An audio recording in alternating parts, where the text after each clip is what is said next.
Disclaimer, this video is based on fictional stories created for educational and inspirational purposes. The characters, events, and situations are not real. Any similarity to actual persons or events is purely anyone. My name is William Carter. I am 99 years old.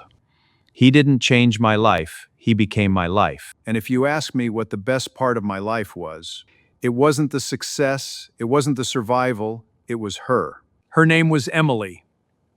I met her when I was 25, and life was still hard. I worked long hours in my little grocery store. My hands were always busy. My mind was always worried. I wasn't looking for love. I didn't have time for it. But life surprises you in strange ways. One afternoon, she walked into my store.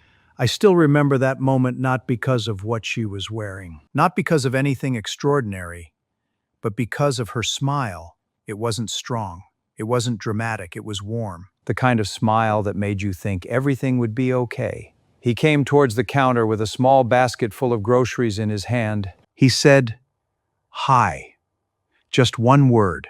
But there was something in it that stuck in my mind. I shook my head. I couldn't say much. I wasn't good at words. The next day he came again, and the day after that too at first. It was a very ordinary thing, customer and shopkeeper. But slowly something changed. We started talking. Small talk, ordinary things, the weather, work, life. He told me that he lives nearby and works as a tailor, that he has small dreams, but real. And for the first time in my life, I heard myself not by force, but by my own will. The days turned into weeks, the weeks into months. And one day I realized something. I waited for him every afternoon. I would look at the door, hoping that he would come in.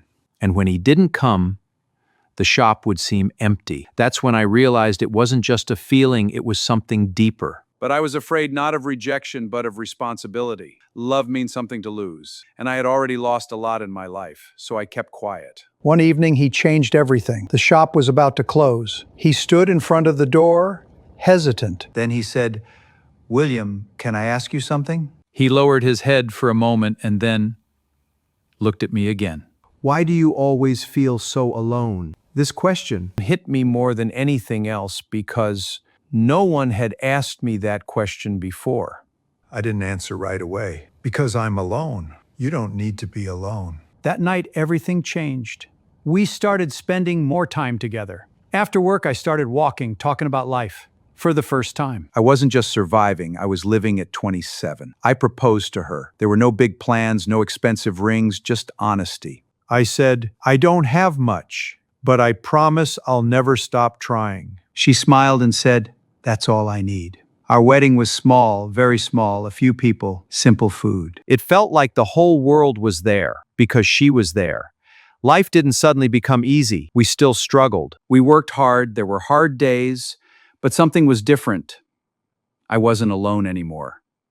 We built our lives together. She helped out in the store.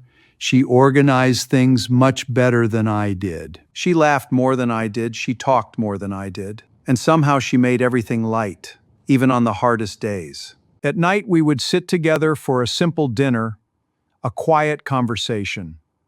Sometimes there were no words, but that was enough. Because love is not always noisy, sometimes it is just presence. Years passed and our child became a house full of noise, laughter, quarrels, life. And in all this he stood by me, not in front, not behind, but beside. This is real love, not perfect, not imaginary, but partnership.